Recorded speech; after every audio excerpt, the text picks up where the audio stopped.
প্রভু জগন্নাথ দেব মায়ের বাড়ি না গিয়ে কেন প্রতি বছর তার মাসির বাড়ি যান? আবার কে তার মাসি সে কি জানেন? তাই এই অজানা কাহিনী এক্ষুনি জেনে নিন। হ্যাঁ, আমরা তো শুনে এসেছি প্রতি বছর জগন্নাথ দেব রথে চড়ে তার মাসির বাড়িতে যান, কিন্তু মা থাকতেও কেন তার মাসির প্রতি দরদ বেশি? কেনই বা সে প্রতি বছর এমন ঘটা করে মাসির বাড়িতে আসেন বেড়াতে? আবার কে তার সত্যিকারের মাসি জানুন আজকের এই জগন্নাথ লীলার মাধ্যমে। না, এতে অবাক হওয়ার কিছু নেই, কারণ তিনি সত্যিই মাকে বৃথা প্রতি বছর তার মাসির বাড়িতেই আসেন, তাও আবার রথের পিঠে চড়ে। তবে আজ 99% মানুষই জানেন না এই জগন্নাথ দেবের সত্যিকারের মাসি আদতেই বা কে।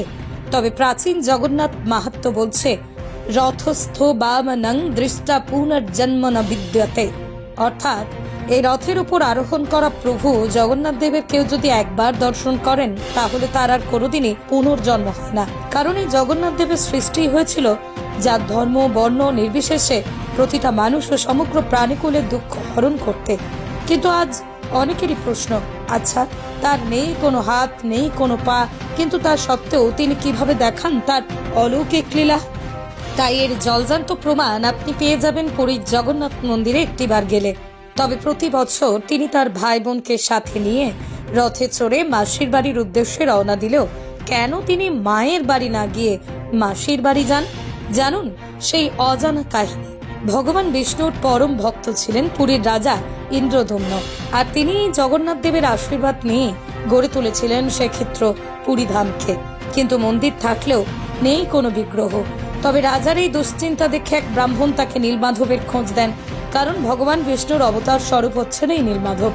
আর সেই কথা শুনেই রাজা ইন্দ্রদম্ন নীলমাধবকে খুঁজে পাওয়ার জন্য আকুল হয়ে ওঠেন। কিন্তু এটা কি জানতেন না যে ভগবানকে পাওয়া এত সহজ নয়? তাই এই নীলমাধবকে খুঁজে পাওয়ার আশায় ব্রাহ্মণ বিদ্যাপতিকে দায়িত্ব দেন, কারণ তিনি জানতেন যে ভগবানের এই রূপ কোথায় লুকিয়ে রাখা আছে।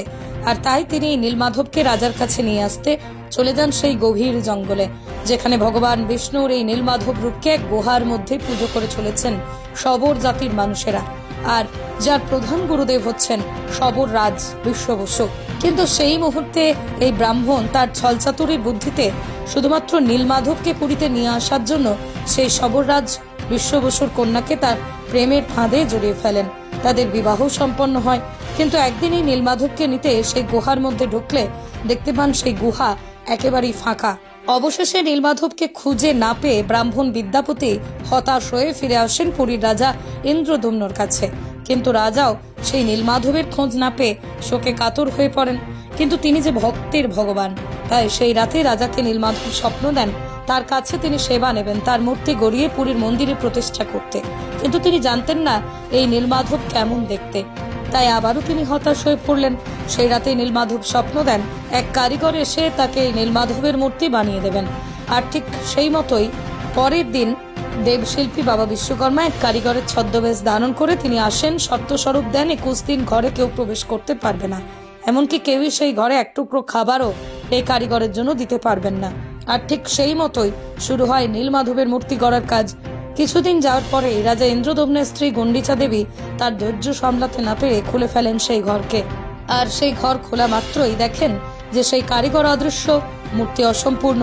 তারপরেই পরবর্তীতে প্রভু জগন্নাথ বলরাম সুভদ্রা মহারানী রূপে প্রকাশিত পেল। অতঃপর আবারও ওই নীলমাধব রাজাকে স্বপ্ন দেন এই অসম্পূর্ণ মূর্তি পুরীর মন্দিরে প্রতিষ্ঠা করতে। আর সেই থেকেই পুরীর মন্দিরে জগন্নাথ দেবের পুজো শুরু হয়। তবে রাজা ইন্দ্রদম্নের স্ত্রী জগন্নাথ দেবের মাসি হওয়ার কারণে প্রতি বছরই রথে চেপে তিনি বেড়াতে আসেন এই মনুষ্যরূপী ভগবানের মাসির বাড়িতে, যা জগন্নাথ দেবের মাসির বাড়ি অর্থাৎ গুন্ডিতা দেবীর মন্দির নামে পরিচিত। তাই আজকের এই জগন্নাথ লীলা শোনা মাত্রই আসুন প্রতিটা জগন্নাথ ভক্তকে অলৌকিক ঘটনা জানিয়ে দিতে আজকের এই ভিডিওটি প্রচুর শেয়ার করে ছড়িয়ে দিই সকলের মাঝে। জয় জগন্নাথ।